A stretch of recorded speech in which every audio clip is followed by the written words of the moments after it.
नमस्कार, आप मुझे देख रहे हैं एमएनएस न्यूज लाइव पर। खबरों की शुरुआत करें इससे पहले एक नजर आज की हेडलाइंस पर।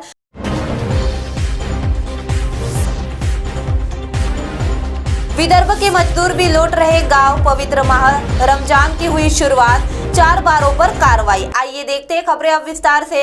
विदर्भ के मजदूर भी लौट रहे गांव। कोरोना वायरस के कारण महाराष्ट्र में लागू किए गए लॉकडाउन का सबसे ज्यादा बुरा प्रभाव प्रवासी मजदूरों पर पड़ रहा है। लॉकडाउन के चलते हालात ऐसे बन गए हैं कि ये प्रवासी मजदूर अपने घर लौटने के लिए सैकड़ों किलोमीटर पैदल चलने को मजबूर है। पूरे देश में कई मजदूर हाईवे तो कई रेलवे पटरियों के जरिए अपने घर लौटने की कोशिश में जुटे हुए हैं। सिटी में अब ऐसा नजारा आम बात हो गया है। सीताबर्डी में मजदूरों का एक बड़ा दल पैदल ही चंद्रपुर, अकोला, अमरावती जैसे मार्गों पर नजर आया। पूछने पर मजदूरों ने बताया कि टोटल लॉकडाउन के कारण यह परेशानी हो रही है।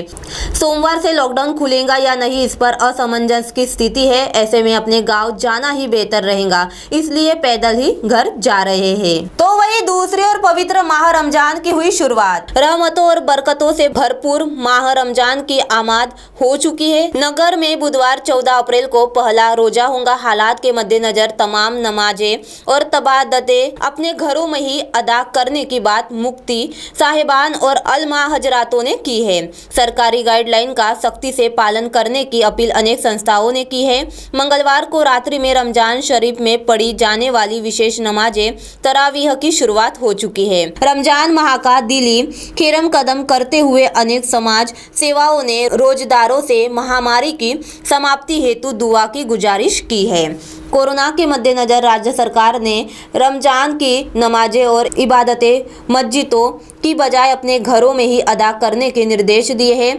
मस्जिद या सार्वजनिक स्थानों पर में नमाज, तरावी या इफ्तार के लिए इकट्ठा होने पर पाबंदी लगाई है। रमजान माह सादगी से मनाने का आह्वान किया गया है। रमजान के 26वें दिन मनाई जाने वाली शब एक कद्र भी घर में मनाने के निर्देश है। खरीदी तय सीमा में कोरोना नियमों का उल्लंघन कर की जाए।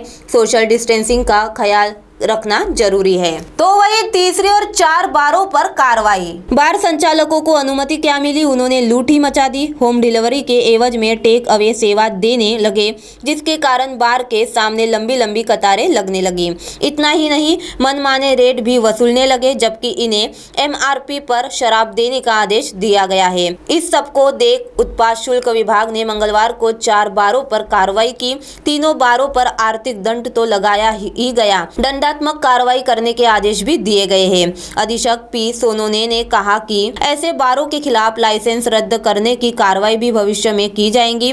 सोनोने ने कहा कि कई बारों के खिलाफ शिकायत मिली है, इन सभी की जांच की जा रही है। विभाग ने स्पष्ट कर दिया है कि बार संचालकों को NRP पर ही माल देना होगा। इतना ही नहीं, घर पहुंच सेवा देनी होगी। अगर कोई संचालक यह नहीं कर सकता है तो उसे टेक अवे सेवा देने की जरूरत नहीं है।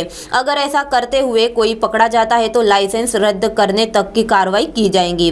उन्होंने कहा कि अभी चेतावनी दी गई है, इसके बावजूद संचालक मनमानी करते हैं तो कड़ी कार्रवाई की जाएगी। विभागीय जाँच के बाद भी संचालक मानने को तैयार नहीं है। बारों के सामने शाम में भारी भीड़ उमड़ रही है और लोग काउंटर से ही माल की आपूर्ति कर रहे हैं। कई जगह तो मेले की स्थिति बन रही है। स्वावलंबी नगर स्थित Shruti restaurant and bar, Mayuri Saoji restaurant व बार, राजमोहन रेस्टोरेंट व बार, चांदनी रेस्टोरेंट एवं बार पर कार्रवाई होने की जानकारी मिली है। अब आप हमारे चैनल को ऐप पर भी देख सकते हैं। प्ले स्टोर में जाकर MNS हिंदी लिखें और ऐप डाउनलोड करें। साथ ही साथ आप हमारे फेसबुक पेज को भी लाइक कर सकते हैं और उन पर भी खबरें देख सकते हैं। लिंक ट्विटर, हाइक, इंस्टाग्राम पर भी आप हमारी खबरें देख सकते हैं। आप हमारे चैनल को यूट्यूब पर भी देख सकते हैं और इस यूट्यूब पर सब्सक्राइब करना ना भूले। अब फिलहाल वक्त आ चला है एक ब्रेक का। ब्रेक से लौटने के बाद देखते हैं देश और दुनिया की तमाम कुछ खास खबर। धन्यवाद।